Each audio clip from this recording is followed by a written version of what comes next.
Kembali lagi di video pembelajaran. Pada video ini kita melanjutkan materi sebelumnya. Terakhir kita membahas terkait dengan konsep negasi. Sebelum negasi kita juga sudah belajar mengenai konsep sebuah pernyataan. Dan ternyata ada yang namanya sebuah pernyataan majemuk. Ya, ternyata ada yang namanya pernyataan majemuk. Pernah mendengar kata majemuk atau pernyataan majemuk? Ya. Pernyataan majemuk, namanya majemuk itu banyak. Ya. Lebih dari satu. Sehingga untuk membuat sebuah pernyataan majemuk minimalnya ada 2 pernyataan yang bisa kita kaitkan menjadi sebuah pernyataan majemuk. Ya. Jadi definisinya adalah kumpulan dari ya, katakanlah 2 pernyataan, ya, minimal 2 pernyataan atau lebih, ya, bebas bisa lebih dari 2 dengan kata penghubung. Ya, untuk dijadikan majemuk kita memerlukan sebuah kata penghubung. Ya, apa itu kata hubung? Ya, kata hubung dalam logika matematika kita kenal ada 4 kata hubung. Oke, saya ingatkan kembali kata hubung yang pertama apa itu? Kata hubung yang pertama adalah betul, dan. Simbolnya bagaimana?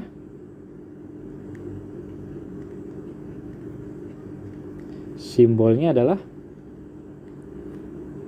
seperti ini. Ya. Apa ya? Ini seperti A tetapi tidak ada garis stripnya ya. Oke, ada dan pasti ada atau. Oke, kalau atau kebalikan dari simbol dan yaitu terbuka ke atas ya. Jadi seperti ini. Oke.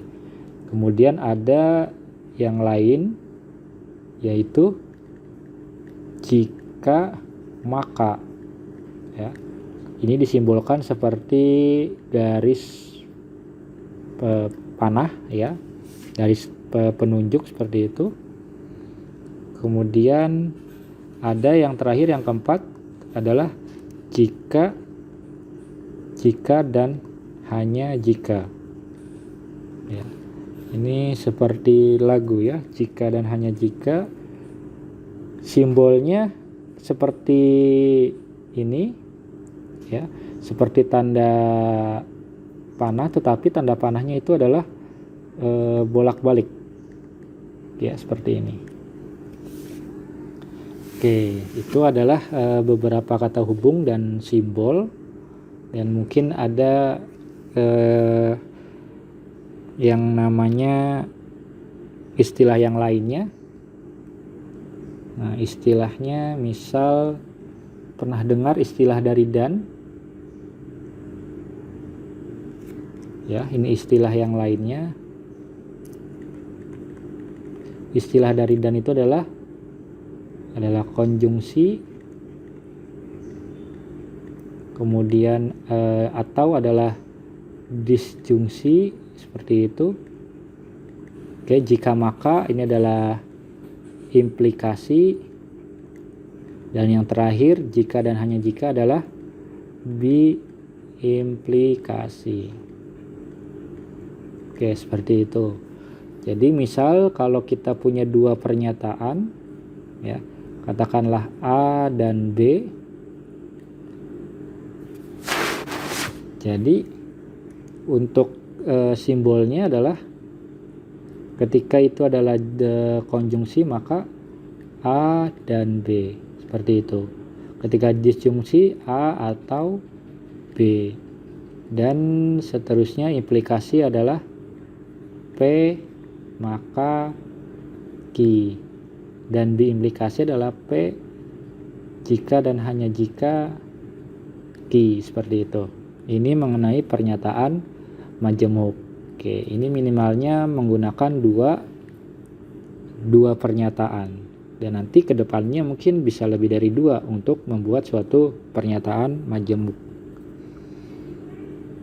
Oke, kita lanjut ke contoh pernyataan majemuk. Ya, pasti kalian sudah paham mengenai pernyataan majemuk. Oke, kita ingatkan kembali sebelum melanjutkan ke materi yang lebih dalam.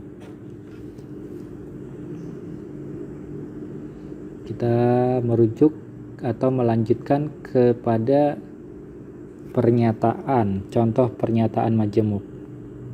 Misal ada pernyataan A adalah hari ini hujan, ya. Dan ada pernyataan B,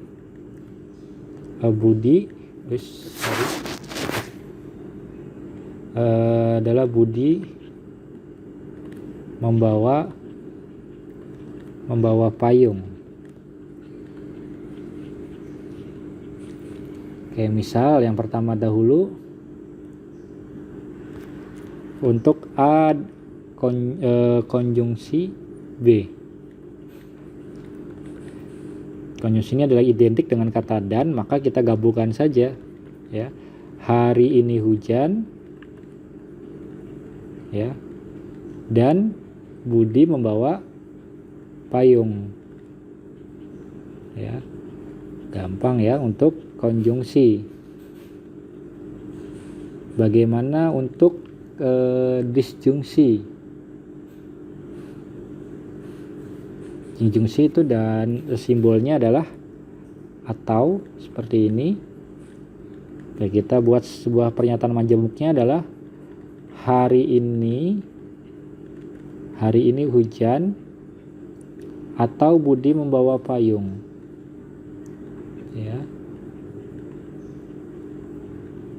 Hari ini hujan atau Budi membawa payung. Maaf, kelebihan. Membawa payung. Yang ketiga yaitu implikasi. Bagaimana A implikasi B? Jadi jika hari ini hujan, maka Budi membawa payung, ya. Budi maka Budi membawa payung. Salah.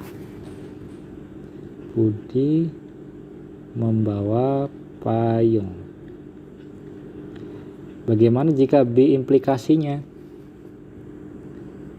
Ya, B implikasinya adalah seperti sama sebelumnya.